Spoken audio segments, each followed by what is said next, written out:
2 महिन्यापासून माझी gym completely बंद आहे, वर्कआउट बंद आहे, डाएट वगैरे सगळं बंद आहे. सो माझी साईज किती उतरली तुम्ही बघू शकता. ज्यांनी मला ऑलरेडी बघितलं आहे त्यांना माहिती असेल साईजमध्ये खूप डिफरन्स आहे. सो जस्ट मी टी शर्टसुद्धा काढून दाखवतो तुम्हाला.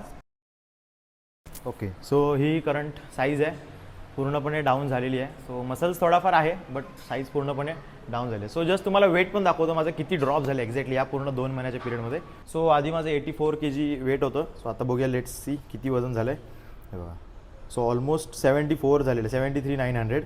सो आज दिवसभराचं डाईट त्याच्यात आपण मायनस केला तर 73 आपण पकडू शकतो. सो ऑलमोस्ट माझं 10 kg पर्यंत वजन ड्रॉप झालेलं आहे. सो ज्यांना वाटतं की नॅचरल बॉडी बिल्डिंग केलं तर वजन उतरत नाही किंवा एनहान्स असेल तर लगेच बॉडी ड्रॉप होते, सो असं काही नाही आहे. तुम्ही जर 10 दिवस जरी उपाशी राहिलं ना तरी तुमचं वजन ड्रॉप होतं. सो हा सगळा गेम कॅलरीजचा आहे. जर तुमच्या बॉडीमध्ये कॅलरीजच नसतील तर तुमचं वेट ड्रॉप 100% होणारच आहे. सो मी फक्त दुपारी जेवायचो आणि रात्री जेवायचो. सो कम्प्लिटली माझे कॅलरीज तर डाएटच्या हिशोबाने 0 होत्या. सो आता मी कॅलरीज बूस्ट करणार आहे. सो कॅलरीजला एक्स्ट्रीम लेवलला घेऊन जाणार आहे. सो तुम्हाला जर बघायचं असेल की किती दिवसांमध्ये वेट गेन होऊ शकतो तर मला नक्की फॉलो करा. सो अशी सिरीज ही कंटिन्यू असेल.